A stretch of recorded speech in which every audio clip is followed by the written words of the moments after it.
এই পৃথিবীতে কিছু কিছু মানুষ আছে যারা নিজে নিজের উপরে খুশি, কেউ তার উপরে খুশি না হোক সে তার উপরে খুশি, কারণ সে কারোর হক আদায় করে না, শুধুই নিজের মন মতো চলে। আবার এই পৃথিবীতে কিছু মানুষ আছে যারা পরিবারের হক আদায় করে, তাদের সন্তান সন্ততি বিবি বাচ্চা তারপরে খুশি। সারা জিন্দেগি বিদেশে থেকে বছরে বছরে অর্থ টাকা কড়ি পাঠাইছে, বাড়ি হয়েছে, গাড়ি হয়েছে, ছেলের মোটর সাইকেল হয়েছে, সকলের হাতে স্ক্রিন টাচ ফোন হয়েছে, রমরমা খাবারের ইন্তজাম হয়েছে, একাধ পুরুষ খেতে পারবে এমন ব্যালেন্স হয়েছে। লোকটা নিজের খেয়াল করে নাই, না দুনিয়ার খেয়াল করছে না আখিরাতের খেয়াল করছে। পরিবারকে খুশি করে এক সময় বিদেশ থেকে লাশ হয়ে দেশে ফিরে এসেছে, নিজের সম্পদ ভোগ করার মতো সুযোগও তার হয় নাই, তবে তার পরিবার তার উপরে খুশি। কিছু মানুষ আছে তাদের উপরে সমাজ খুশি, সমাজের কিছু ভালো কর্মকাণ্ডের সাথে তাদের অবস্থান আছে, তাই সমাজের মানুষ তাদের উপরে খুশি। হোক না তার উপরে মহান আল্লাহ নারাজ, অথবা নবী নারাজ, অথবা ধর্মের কোনো বিধান পালনের মতো সময় সুযোগ তার মিলে না। কিছু মানুষ আছে তার উপরের বস খুশি, তার উপরে যে আছে সে খুশি। যেমন গ্রেফতার কার্য যারা সম্পাদন করেছে এদের ভেতরে কিছু ভালো মানুষও আছে, এরা আলেমদেরকে গ্রেফতার করে রিমান্ডে নিয়ে বলেছে, হুজুর উপরের নির্দেশ, নিজের থেকে করি না, উপরে খুশি করার জন্য করেছে। সে তার বসকে খুশি করেছে কিন্তু আল্লাহকে খুশি করেনি। কেউ আছে সরকারের কর্মচারী হিসেবে সরকারকে খুশি করেছে, কিন্তু সরকার মহান আল্লাহকে নারাজ করেছে।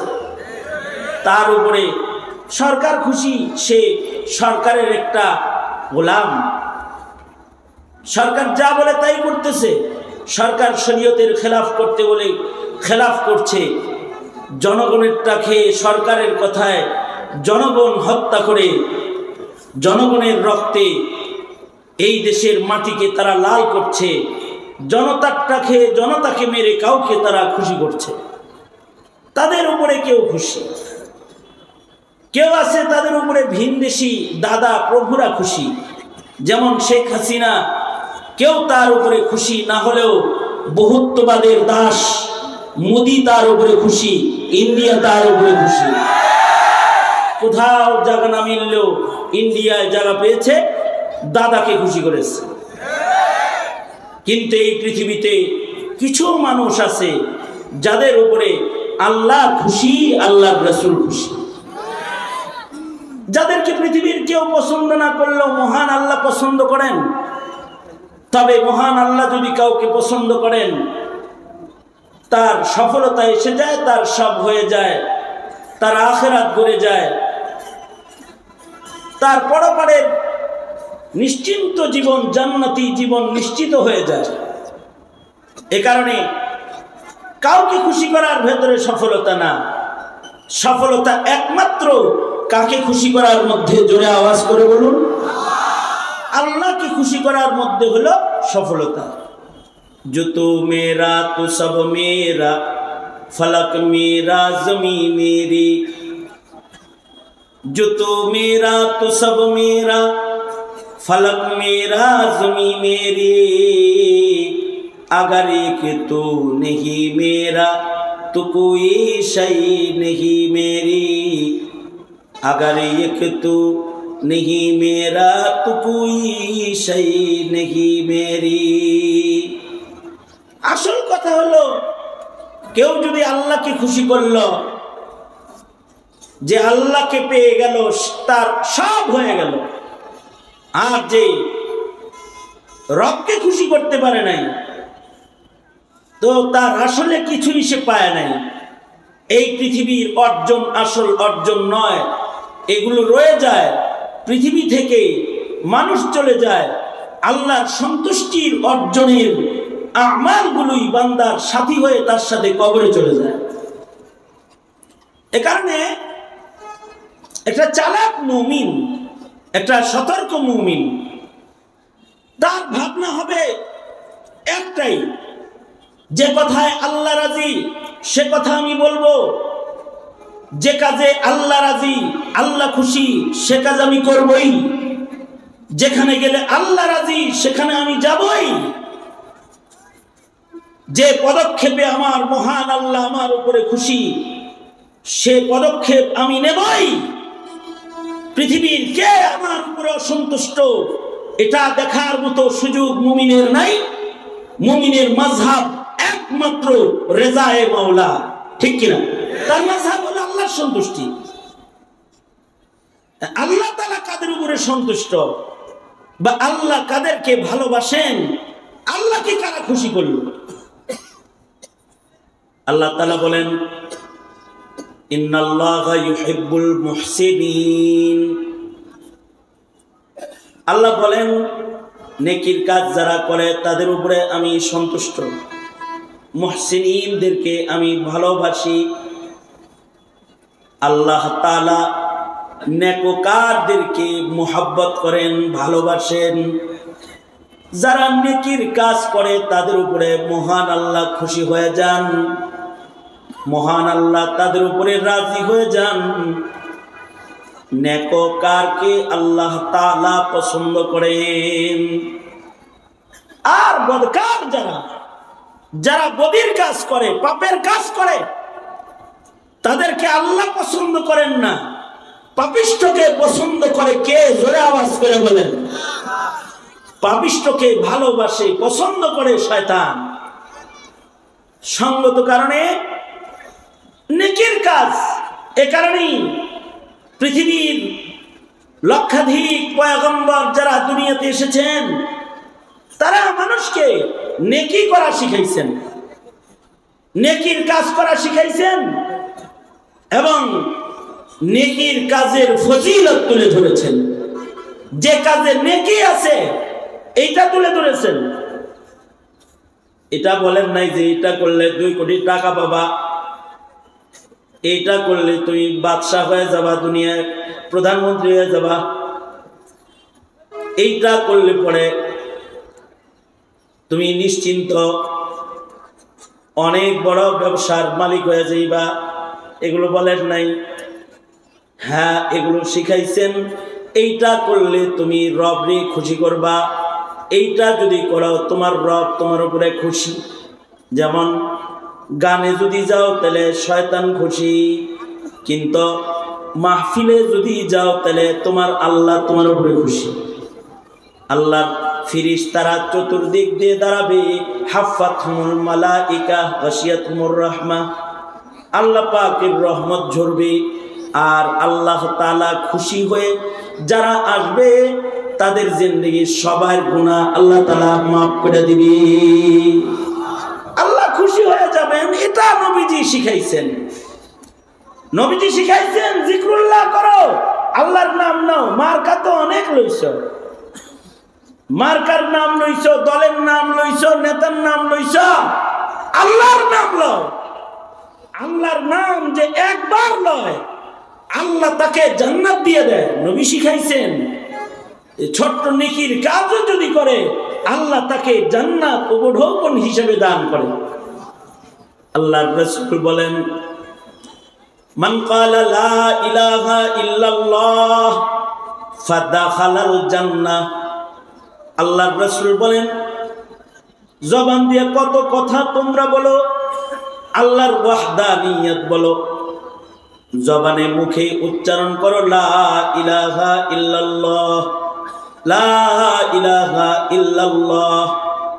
এই কথাটার এত দাম, একবার যদি জীবনে কেউ আল্লাহ পাকের ওয়াহদানিয়ত স্বীকার করে, একবার যদি এই কথাটা কেউ মুখে উচ্চারণ করে, তো মহান আল্লাহ তাআলা আল্লাহ রাব্বুল আলামিন এই বান্দার জন্য জান্নাত লেখা দেয়, সে জান্নাতি হয়ে যায়। একবার বললে জান্নাতি। নেকির কাম অনেক বড় নেকির কাম। মৌলবীদের কাছে এসে একাধবার সুবহানাল্লাহ, একাধবার আলহামদুলিল্লাহ, একাধবার লা ইলাহা ইল্লাল্লাহ, একবার আল্লাহু আকবারের উচ্চারণ অনেক বড় নেকির কাম। একবারও যদি হয় এটা অনেক বড় নেকির কাম। এই মিজানের পালাকে ভারী করে দিবে, ভরা দিবে, ওজনদার করে দিবে। আল্লাহর রাসূল উম্মতকে নেকির কাজ শিক্ষা দিয়েছেন, কারণ ইন্নাল্লাহা ইউহিব্বুল মুহসিনিন, যারা নেককার তাদেরকে আল্লাহ তাআলা পছন্দ করেন। এ কারণে সাহাবায়ে কেরাম নেকি করতেন বেশি। আমরা বুঝি না, এজন্য নেকি খুঁজি না। আর সাহাবায়ে কেরাম নেকি তালাশ করে বেড়াইতেন, কই গেলে নেকি হবে, কি করলে নেকি হবে, কি বললে নেকি হবে, কোন কাজ করলে নেক হবে, এটা খুঁজতেন। আমাদের সারা রাত কেটে যায় গুনার আসরে, গুনার ভেতরে, মোবাইল হাতে ফেসবুকের ভেতরে সারা রাত কাটাইয়া দিছে, টেলিভিশন দেখতে দেখতে সারা রাত কাটাইয়া দিছে। আর নেকির মূল্য যারা বুঝছে তারা 2 রাকাত নামাজের ভেতরে সারা রাত কাটাইয়া দিছে। যেমন হযরত উসমান সন্ধ্যায় ঈশার নামাজ পড়ে শুরু রজনীতে নামাজে দাঁড়াইছেন, আর ফজর পর্যন্ত দাঁড়িয়ে দাঁড়িয়ে তিলাওয়াত করেছেন। কারণ ওনার কাছে কোরআনে কারীমের তিলাওয়াতের নেকির কাজ বড় পছন্দের কাজ। 2 রাকাত নামাজের ভেতরে গোটা কোরআনে কারীম খতম করে ফেলেছেন। তামিমে দারি 2 রাকাত নামাজের ভেতরে আল্লাহর কালাম পুরাটা খতম করে ফেলেছেন। কারণ নেককারকে মহান আল্লাহ ভালোবাসে। নেকি যত করে রবের সাথে সম্পর্ক তত বাড়ে। যার নেকি বেশি তার সাথে রবের সম্পর্ক বেশি। এ কারণে সারা রাত ব্যাপী ইবাদত করেছেন, সারা রাত ব্যাপী ইবাদত তিলাওয়াত। আল্লাহর কিছু কিছু বান্দারা কিয়ামত পর্যন্ত হরদম একটি কাফেলা রাতের ইবাদতের থাকবে, যারা রাত ভর নেকি করে রবকে সন্তুষ্ট রাখবে, করবে। কারণ নেককারকে আল্লাহ তাআলা পছন্দ করেন। সর্বনিম্ন নেকির কাম কোন জায়গায় বসে কেউ বলল আল্লাহ আল্লাহ আল্লাহ আল্লাহ, এতটুকু নেকির কাম যতক্ষণ এই পৃথিবীর মাটির উপরে জারি থাকবে, আল্লাহর রাসূল বলেন লা তাকুমুস সাআহ, এই একজন জাকির, জিকির করনে ওয়ালা, নেকি করনে ওয়ালা, এই একজন মানুষের কারণে মহান আল্লাহ ইসরাফিলকে বাঁশি বাজাইবার নির্দেশ দিবেন না। তার সম্মানে কিয়ামত থেকে থাকবে, কিয়ামত হবে না যতক্ষণ পর্যন্ত সে জমিনে থাকবে। ইন্নাল্লাহা ইউহিব্বুল মুহসিনিন, নেককারকে মহান আল্লাহ পছন্দ করেন। এ কারণেই তাবেঈন, আইম্মায়ে মুজতাহিদিন ওনারা অনেক নেকির কাজ করতেন। আমাদের জিন্দেগির 24 ঘন্টার নেক খুঁজে বের করা কঠিন, কিন্তু ওনাদের জিন্দেগির ভেতরে গুনাহ খুঁজে বের করা কঠিন, গুনার কাজ খুঁজে বের করা কঠিন। জিন্দেগিটা যেন একটা নেকির কাজের প্যাকেট, গোটা জিন্দেগিটাই নেকি নেকি নেকি আর নেকি। যেমন ইমামে আজম আবু হানিফা রাহমাতুল্লাহি আলাইহি, আমাদের মাযহাবের ইমাম, ইমামে আজম আবু হানিফা রাহমাতুল্লাহি আলাইহি কত নেকির কাজ করেছেন। উনিও 2 রাকাত নামাজে টোটাল কোরআন খতম করেছেন। সুদীর্ঘ 40 বছর পর্যন্ত ঈশার ওযু দিয়া ফজর পড়েছেন। 40 বছর রাতের বেলায় বিছানায় পিঠ লাগান নাই। 55 বার হজ্জে বাইতুল্লাহর মতো কঠিন ইবাদত সম্পাদন করেছেন। বাবার সাথে হজ্জে বাইতুল্লাহতে গেছেন। জিন্দেগিতে আর আরাফার হাজিরা কাজা করেন নাই। যখন জেলখানায় ছিলেন, খলিফাতুল মুসলিমিন ইমামে আজম আবু হানিফার জেল জীবনের কারণে যেন তার হজ ছুটা না যায়, হজের যে একটা মুসালসাল ধারা ওনার জীবনে আছে, এটা যেন নষ্ট না হয়, এ কারণে হজ্জে বাইতুল্লাহ করার জন্য জেলখানার তালা খুলে দিছেন। যাও নোমান হজ্জে বাইতুল্লাহ করে আসো, কারণ তোমার জীবনে হজ্জে বাইতুল্লাহ কাজা নাই। 55 বার হজ্জে বাইতুল্লাহ করেছেন, নেকির কাজ পছন্দ। সাঈদ ইবনে মুসাইয়িব রাহমাতুল্লাহি আলাইহি বিশিষ্ট তাবেঈ, তিনি 40 বার হজ্জে বাইতুল্লাহ করেছেন। 40 বছর তাকবীরে উলার নামাজ পড়েছেন। 40 বছর, 40 বছরের ভেতরে তাকবীরে উলা কাজা নাই। আর আশ্চর্য, এই 40 বছরের ভেতরে সাঈদ ইবনে মুসাইয়িবকে জীবনে কোনোদিন আজানের পরে মসজিদে ঢুকতে দেখা যায় নাই। আজান হওয়ার আগে তিনি মসজিদের পয়লা কাতারে যেয়ে বসে থাকতেন। তো ওনাকে বলেছে, সাঈদ ইবনে মুসাইয়িব, আপনি আজানের আগে এত ইহতিমামের সাথে মসজিদে কেন আসেন? সাঈদ ইবনে মুসাইয়িব বলেছেন, মসজিদ আল্লাহর ঘর আর আজান হলো আল্লাহর আহ্বান। আল্লাহর ঘরে আল্লাহর আমাকে আহ্বান করে যদি আনা লাগে, হাসরের মাঠে যদি এই মামলা হয় যে আজান শুনস নাই, শুনছি ডাকছি আসস নাই কেন, সাথে যদি এই মামলা হয় আসলি পরে আসলি কেন, সাথে যদি এই মামলা হয় যে আজান দিয়ে ডাইকা তোরে আমার ঘরে আনা লাগলো কেন, ময়দানে মাহশরে এমন কোন মামলা যদি হয় যে আজান দিয়ে ডাইকা ডাইকা তোরে ঘরে আনা লাগছে কেন, তাহলে যেন সেই মামলার ভেতরে আমি সাঈদ যেন ফাইসা না যাই। এ কারণে আজান হওয়ার আগে 40 বছর পর্যন্ত মসজিদে যায় নামাজ পড়েছেন। আজান হওয়ার আগে পয়লা কাতারে যায় বসে থাকছেন 40 বছর। হযরত ইমাম আবু ইউসুফ রাহমাতুল্লাহি আলাইহি, চিফ জাস্টিস কাজীউল কুযাত হারুনুর রশিদের, কিন্তু হানাফি মাযহাবের এত বড় ইমাম, ফিকহি মাসআলার ভেতরে লম্বা সময় ফিকহি বাহস মুবাহাসার ভেতরে ওনার কাটত, কিন্তু প্রতিদিন এরপরেও তাজকিরাতুল হুফাজের ভেতরে ওনার জীবনীতে এসেছে, এরপরেও তিনি প্রতি রাতে 200 রাকাত করে নফল নামাজ প্রতিদিন পড়তেন। 200 রাকাত নফল নামাজ প্রতিদিন। আর তোমার জীবনে 200 রাকাত ফরজ নামাজই যদি না থাকে, কারোর কারোর জীবনে 200 রাকাত ফরজ নামাজ নাই। কেউ কেউ আছে সপ্তাহে মাত্র 2টা রাকাত নামাজ পড়ে, জুমার নামাজ। আর কেউ কেউ আছে বাৎসরিক 2 ঈদের 2 রাকাত করে 4 রাকাত নামাজ। আর আবার কেউ কেউ এমন কমি না কম বক্ত মিলে যায়, যার ঈদের নামাজও নাই, যার জানাজার নামাজও নাই।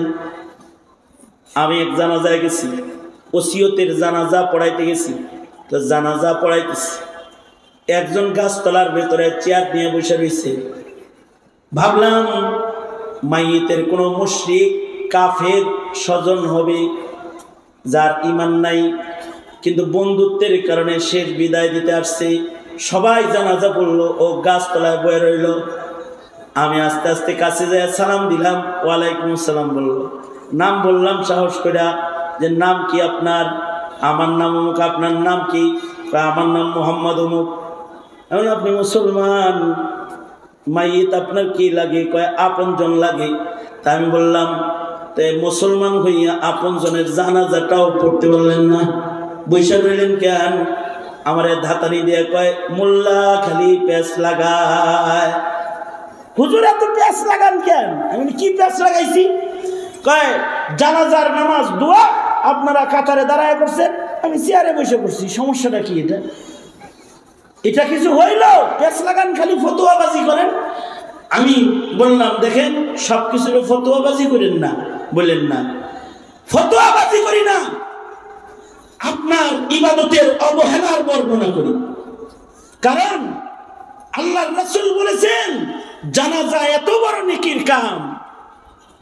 আল্লাহর রাসূল বলেন, কেউ যদি তার ভাইয়ের জানাজার নামাজ পড়ে, তার আমল নামার মধ্যে মহান আল্লাহ এক কিরাত সওয়াব লেখে। সাহাবীরা বলে মাল কিরা ইয়া রাসূলুল্লাহ, ও আল্লাহর নবী এক কিরাত সওয়াব কাকে বলা হয়? সাহাবী বলে এক কিরাত সওয়াব কাকে বলে? আল্লাহর রাসূল উহুদ পাহাড় দেখায় বলে উহুদ পাহাড় যত বড় এক কিরাত সওয়াব তত বড়। এক কিরাত সওয়াবের মূল্য এত যে উহুদ পাহাড় যত বড় এক কিরাত সওয়াব তত বড়। একটা নেকির তো অনেক দাম। ময়দানে মাহশারে একটা নেকি বাবা মায়ের ধার দিবে না, সেখানে আমরা নেকি মোটে করি না। আর ইমামে আবু ইউসুফ সব দায়িত্ব আঞ্জাম দেওয়ার পরেও তিনি প্রতি রাতে 200 রাকাত করে নফল নামাজ পড়তেন। 200 রাকাত নফল নামাজ প্রতি রাতে পড়তেন। পৃথিবীর ইতিহাসে এমন মহিষী নারীর অস্তিত্ব পাওয়া যায় যারা ডেইলি 400 রাকাত নফল নামাজ পড়তেন। পৃথিবীর ইতিহাসে এমন নারীর অস্তিত্ব মিলে যে নারী 40 বছরের ভেতরে দুনিয়ার কোনো শব্দ উচ্চারণ না করে আল্লাহর কালাম পড়ে পড়ে জীবন যাপন করেছে। কথোপকথন করলেও কোরআনের আয়াত দিয়ে কথা বলেছে। ইবনুল মুবারক বলে আশ্চর্য, এমন নারীর সাথে আমি ইবনুল মুবারকের মুলাকাত হয়েছে। এবং ইবনুল মুবারক বলেন আমি যত প্রশ্ন করেছি আমার প্রতিটি কথা কোরআনে কারীমের আয়াতের মাধ্যমে নারী বলেছে। নিজের ভাষা শব্দ ব্যবহার করে নাই। নেককার, কারণ ইন্নাল্লাহা ইউহিব্বুল মুহসিনিন, নেকির কাজ করনে ওয়ালাকে মহান আল্লাহ পছন্দ করে। এই কারণে আমাদের আকাবিররা নেকির কাজ করছেন বেশি। অচল বদনেও তাদের তাহাজ্জুদ কাজা নাই। অচল বদনে কোন রকম ধৈরা দাঁড় করায় দিলে তারা জয় নামাজে সারা রাত শেষ করে ফেলেছে।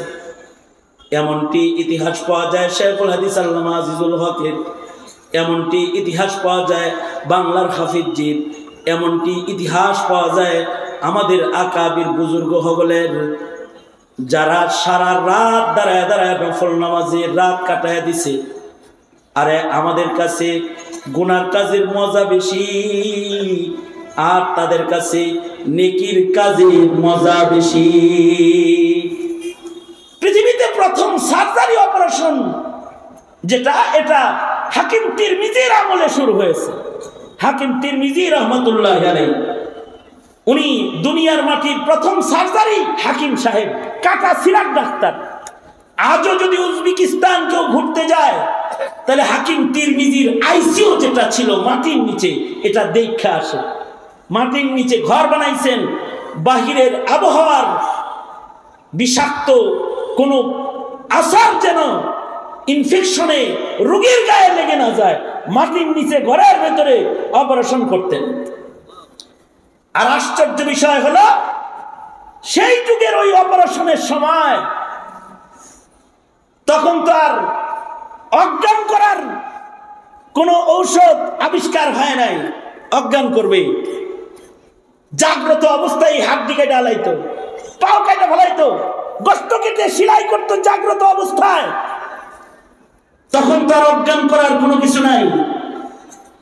কিন্তু হাকিম তিরমিজি উনি যখন অপারেশন করতেন, এমন এক আজব মুহাদ্দিস ওনার থিয়েটারে আসছে যার লাখ লাখ হাদিস মুখস্থ।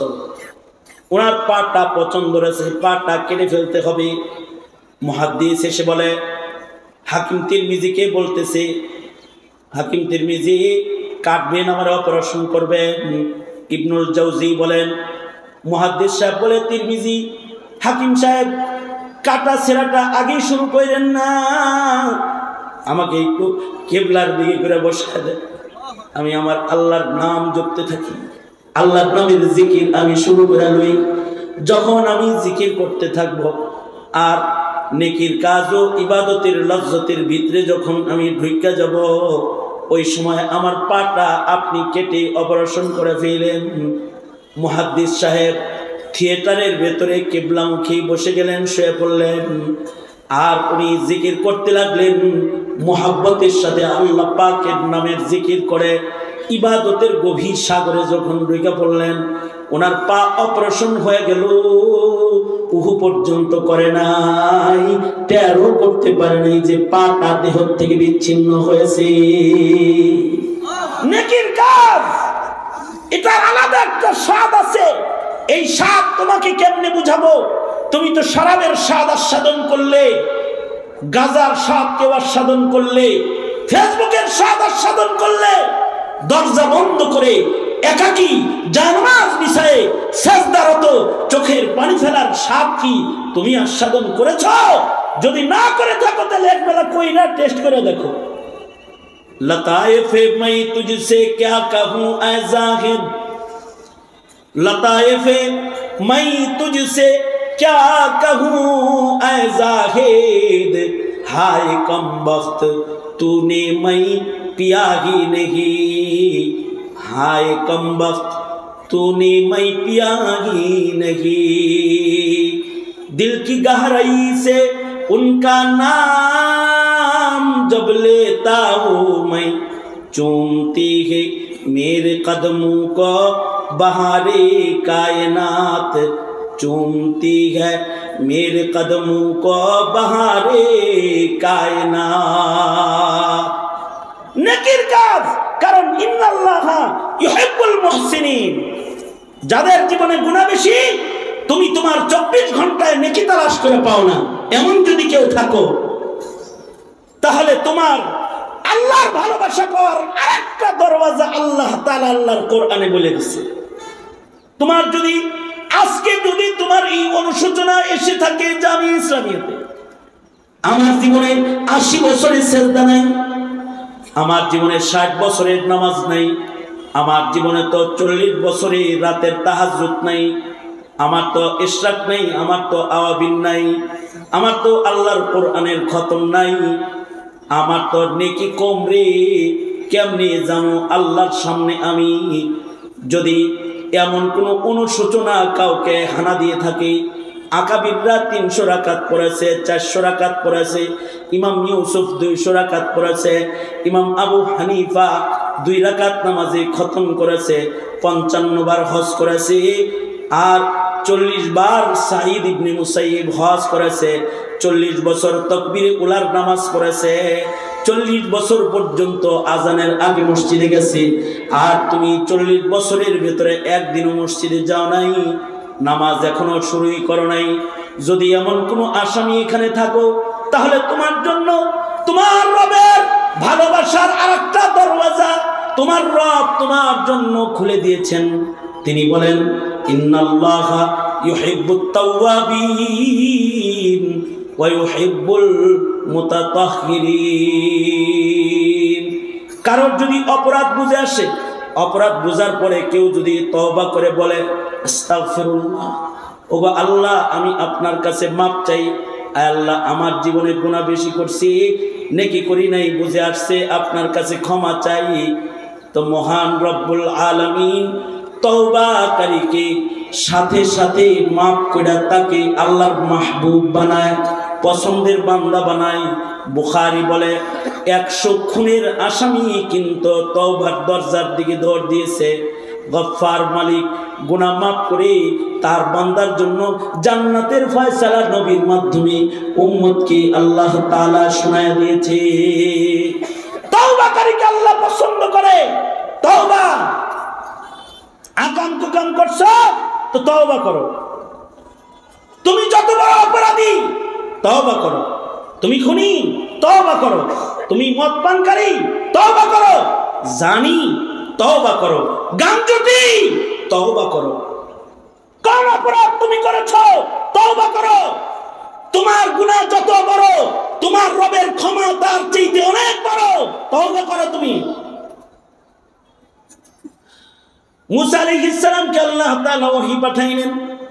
আল্লাহ তাআলা বলে, মুসা যাও, মরুভূমির ভেতরে একটা আমার প্রিয় বান্দা মারা গেছে, জানাজা তোমার পড়া জিম্মাদারি, শুধু একা পড়বা না, বনি ইসরাইলের প্রতি নির্দেশ জারি করো। আমার নির্দেশ হলো সব বান্দারা তার জানাজা পড়তে হবে। পয়গম্বর মরুভূমিতে যায় দেখে রাখাল একটা মরে রয়েছে, ছাগলগুলো আশপাশে আছে, রাখালকে কাঁধে করে পয়গম্বর মরুভূমির থেকে মহল্লায় নিয়ে এসেছে, নিজের হাতে ধৌত করেছে, গোসল দিয়ে জানাজার জন্য তৈয়ার করে এলাকাবাসীকে ডেকে বলে আল্লাহর একটা প্রিয় মারা গেছে, আল্লাহর নির্দেশ তার জানাজা পড়া, আয় তার জানাজার নামাজে হাজির হয়ে যা। তো সবাই জানাজায় আসছে, এসে বলে ওগো আল্লাহর নবী, এমন কোন বান্দা যাকে আল্লাহ তাআলা নিজে জানাজা পড়ে হক আদায় করার জন্য আদেশ করে আমাদের প্রতি নির্দেশ জারি করে, তার চেহারাটা এক নজর একটু দেখতে চাই আমরা। মহল্লার লোকদের জন্য লোকটাকে দেখানোর আয়োজন করা হয়েছে। কাফনের কাপড়টা যখন সরাইছে তো দেখে এই লোকটা এমন একটা লোক যে একটা বড় পাপিষ্ঠ, যে খুনি, যে ডাকাত, যে অন্যায় কাজকারী। মহল্লার থেকে তাকে কয়েক বছর আগে বের করে দেওয়া হয়েছে। মানুষ জানতো সে মরুদস্যু হিসেবে মরুভূমিতে থাকে আর ডাকাতি করে। আসলে সে মরুভূমিতে আল্লাহরে খুশি করে ফেলেছে। লোকেরা বলে হে পয়গম্বর, এই লোকটা তো বড় অপরাধী, যাকে বনি ইসরায়েল থেকে বের করে দিয়েছিলাম, সে কেমনে আল্লাহর এত মাহবুব হইল? ও কালিমুল্লাহ, আল্লাহর কাছে একটু জানেন না কিভাবে সে আল্লাহ পাকের এত মাহবুব হইল? পয়গম্বর আল্লাহকে বলে আল্লাহ, এই লোকটাকে মহল্লার মানুষ বের করে দিয়েছে, আর তারই কিনা তুমি এত মাহবুব বানাইছ যে তার জানাজা পড়ার জন্য বনি ইসরায়েলকে তুমি নির্দেশ করলে। কোন আমলের বরকতে তার এত দাম? আল্লাহ বলে মুসা, আমার বান্দা তওবা করেছে, তওবার উপরে অটল মৃত্যুবরণ করেছে, আমি আল্লাহ তার পিছনের সব গুনাহ হাসানাত দিয়ে পাল্টায়া দিছি। উলাইকা ইউবাদদিলুল্লাহু সাইয়্যাতিহিম হাসানাত। কেউ যদি খালিস তওবা করে তো তার পিছনের সব গুনাহ আল্লাহ তাআলা জিন্দেগীর গুনাহ মাফ করে আল্লাহ তাআলা তাকে নেককার হিসেবে গ্রহণ করে নেবে। কারণ বান্দার জন্য রবের মায়া তো আলাদা, আজব মায়া ও মহান মালিকের আমাদের প্রতি। এমন মায়া, কোন অপরাধী যদি অপরাধ করে আর যদি মাপ চাওয়ার মতো ইচ্ছাও লালন করে, তো হাদিসে আছে দুনিয়ায় ইচ্ছা পূরণ না হইলেও হাসরে পূরণ হওয়ার ব্যবস্থা আল্লাহ করে দিবে। ইচ্ছা আয়া পড়লে হাসরের মাঠে আল্লাহ কোন বান্দাকে ডেকে কাছে নিয়ে বলবে, আয় এত গুনাহ করছিলি কেন? বান্দা বলবে আল্লাহ ভুল হয়ে গেছে। আল্লাহ বলবে ভুল হয়ে গেছে, ঠিক আছে মাপ যেহেতু চায়া ফেলাইলি, আমার একটা নাম আছে সাত্তার, যা তোর জিন্দেগির গুনাহ আমি মুইছা দিলাম, কেউ দেখবে না তোর গুনাহ, নেক দিয়া পাল্টায় দিলাম, আমি গফফার, তোকে মাফ করে দিলাম। আল্লাহর রাসূল সাল্লাল্লাহু আলাইহি ওয়াসাল্লাম উম্মতকে খবর দিবেন, লা তাকনাতু মির রাহমাতিল্লাহ। আল্লাহর এলান হলো আল্লাহ পাকের রহমত থেকে কেউ নিরাশ হয় না। মাহবুব হওয়ার দরওয়াজা হলো তওবা। যদি কারোর গুনাহ বেশি হয় তওবা করো, মহান আল্লাহ তওবার বরকতে বান্দাকে প্রিয় বানায়। আরেকটা পদ্ধতি হলো ইউহিব্বুত তাওয়াবিন ওয়া ইউহিব্বুল মুতাতাহহিরিন। এই কারণেই আমাদের মাদ্রাসাগুলোতে যে বাচ্চারা আসে তাদেরকে আমরা তাহারাত শিখাই, পবিত্রতা শিখাই, ওযু শিখাই, টিস্যু পেপার ব্যবহার করা শিখাই, নীলাকুলুপ শিখাই। কারণ পবিত্রকে আল্লাহ পছন্দ করে। আর যারা চেন খুলে পেশাব করে মুইতে হাঁটা দাও তাদের শয়তান পছন্দ করে। যাদের পাকিজিগি হিফাজত নাই, যারা তাহারাত কি জিনিস বুঝো না, তারা শয়তানের মাহবুব। আর যারা তাহারাত পছন্দ তারা আল্লাহর মাহবুব। নবীজি মিরাজে আকাশে বেলালের পায়ের আওয়াজ শুনেছেন, এসে বলে বেলাল কি আমল তোর? তাহারাত আর তাহিয়াতুল ওযু, নামাজ, 2 রাকাত নামাজ পড়ি আর ওযু গেলেই ওযু করি।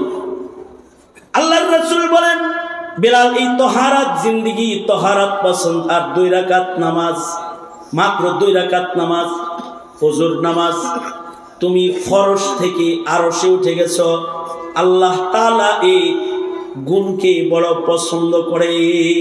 মসজিদে কুবার, আহলে কুবার প্রশংসা আল্লাহ তাআলা করেছেন যে আহলে কুবা এরা পবিত্রতাকে পছন্দ করে, তাই মহান আল্লাহ তাদেরকেও পছন্দ করে। করার পরে আবার গুনাহ করলা, নাপাক হয়ে গেলা। তওবা করার পরে গুনার নাপাকও নাই, আত্মিক নাপাকও নাই, জিসমানি নাপাকও নাই। হার কিসমের নাপাকির থেকে হিফাজত করো।